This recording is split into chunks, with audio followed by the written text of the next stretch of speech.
የንጉሱም ሰራዊት ይህንን ከተመለከቱ በኋላ ግማሾቹ በዚህ ሰው አምላክ አምናለሁ አሉ። ንጉሱ 77 አዛዦችን በማዘዝ አምናለሁ ያሉትን ሰዎች ራሳቸውን በሰይፍ አስቆረጣቸው። ቁጥራቸው 40,000 ነበር። ንጉሱም ሰይፉን መዞ የአባታችንን ራስ ሊቆርጥ ተወርውሮ ሲሄድ ወዲያውኑ ጽኑ የመብረቅ ነጎድጓድና ንጹጽታ ሆነ። ጌታችን ወደ አባታችን ዘንድ መጣ። መብረቁም በአንድ ጊዜ ንጉስና ሰራዊቶቹን ሁሉ አጠፋቸው። የሞቱም ሰዎች ቁጥራቸው 400,000 ሆነ። አባታችንም በመብረቁ የሞቱ ሰዎችን ባዩ ጊዜ ውስጣቸው በሐዘን አለቀሰ።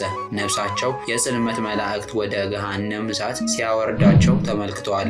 በዚያን ጊዜ አባታችን ጌታችንን እነዚህ ሰዎች ማርልኝ አሉት። ዳግመኛም ሰው ስህተተኛ ነውና አንተ ግን መሐሪ ይቅር ባይ ነህና በእኔ ምክንያት እነዚህ ሰዎች አትፍረድባቸው እያሉ በለመኑት ጊዜ ጌታችን ተሰወረባቸው፣ ወደ ሰማይም አረገ። አባታችንም ወዲያውኑ አጠገባቸው ካለ ገደል እግራቸውን በገመድ አስረው ቁልቁል ተዘቅዝቀው ተሰቀሉ። ሰይጣንም መጥቶ ያችን ገመድ በቆረጠ ጊዜ አባታችን በገደሉ ውስጥ ሲወድቁ መልአኩ ቅዱስ ሚካኤል እንደ ዓይን ጥቅሻ መጥቶ አባታችንን አቅፎ ያዛቸውና በእግርህ ላቆም ወይንስ በራስህ ላቆም ትወዳለህ አላቸው። አባታችንም ገብረ መንፈስ ቅዱስም መልአኩን ተወኝ በራሴ ልቆም አሉትና መልአኩም በዚያው ትቷቸው አረገ። አባታችንም በጥርሳቸው ድንጋይ ነክሰው እስከ 30 ዓመት ተዘግዝቀው ሲጸልዩ ኖሩ።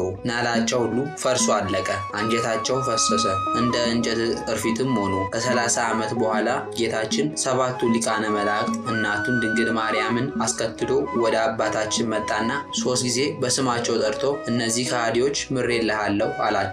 አባታችን ነክሶስ የነበረውን ድንጋይ በጣለ ጊዜ ጥርሳቸው አብሮ ተነቅሎ ወደቀ። ጌታችንም በክቡራን እጆቹ ዳሰሳቸው፣ ሰውነታቸው ታደሰ። አባታችን ጌታችንን ምሬልሃለሁ ካልከኝና ከማርክልኝስ ነፍሳችን ከስጋችን ጋር አዋህድልኝ አሉት። ጌታችንም አባታችንን እንዳልክ እንደወደድክ ይሆንልህ፣ እኔ ሙታንን ልታነሳ ስልጣን የሰጠው አይደለም? አሁን ወደ ሞቱ ሰዎች ሂድና አማትብባቸው አላቸው።